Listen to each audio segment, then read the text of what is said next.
Ito ngayon kadis guys. Kadis guys. So mag-unboxing si Drew nang hindi niya alam kung ano ang laman.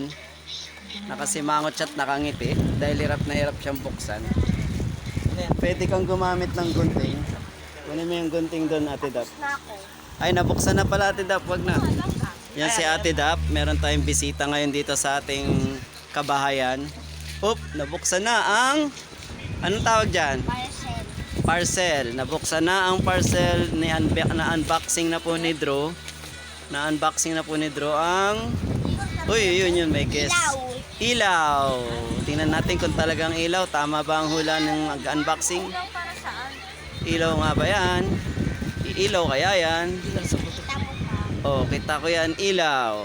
Tingnan natin kung ilaw nga. At ayan na, binubuksan na po. Hirap na hirap po siya.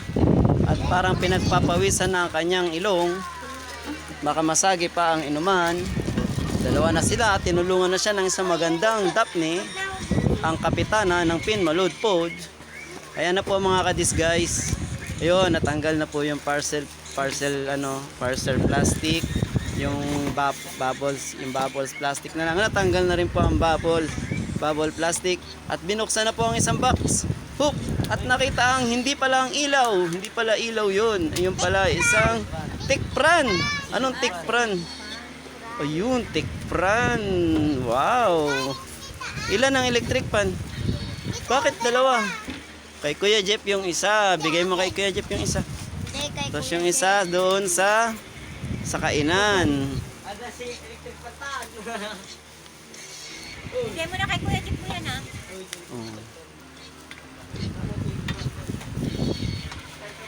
Ano to? Paano pa yan? Kli lang? Paano ba yan? Isipin mo, tingnan mo kung paano. Hanap mo yung dulo, tapos lusot-lusot mo. Ilan na nabuksan? Isa pa lang? Ito pong isa. Ito pa. Panibago pong parcel. Nabubuksan. Ayan na po, dalawa sila magbubukas. Ay, tatlo sila magbubukas ito kay EJ. Tatlo sila mag-unboxing sila ng mga item. Oop, hirap na hirap si Daphne. Hirap na hirap. Si EJ, kakagatin na ni EJ kahit wala siyang ngipin. Ayun na, nabuksan na ni EJ. Hindi pa rin. Oop, nabuksan na. Ang una nakabukas ay si Drew. Dalawang USB cable. At si Daphne ang... Uy, pesa ng cellphone. Nakabit na natin sa cellphone. Yun, may board na. Wag to. Ako na magbubukas nito sa pesa yan ni Drew. Kay Drew marami. Kay EJ, ano yan EJ? Ang daming plastic nung kay EJ. Ano yan? Ano yan? Tingnan mo nga kung ano, dahan-dahan. Ano yan, EJ? Ano yan? Hindi na mabuksan, EJ. Tulungan mo si EJ. Ayun na pala charger eh. Mama. Ayun. Ano yan? Ay, si Papa na. Maselan. Ako naman videoan mo. Magsalita ka kung anong ginagawa ko. Sabi mo anong ginagawa ko. Sabi mo, si Papa, bagutit. Hindi mo dali. Kung anong ginagawa ko. Ano ka namatay, be? Magpabot sa mo. Lobat na Oh, yun. shirt mo.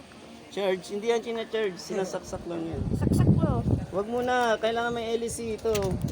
LEC. Kakabit ng LEC oh.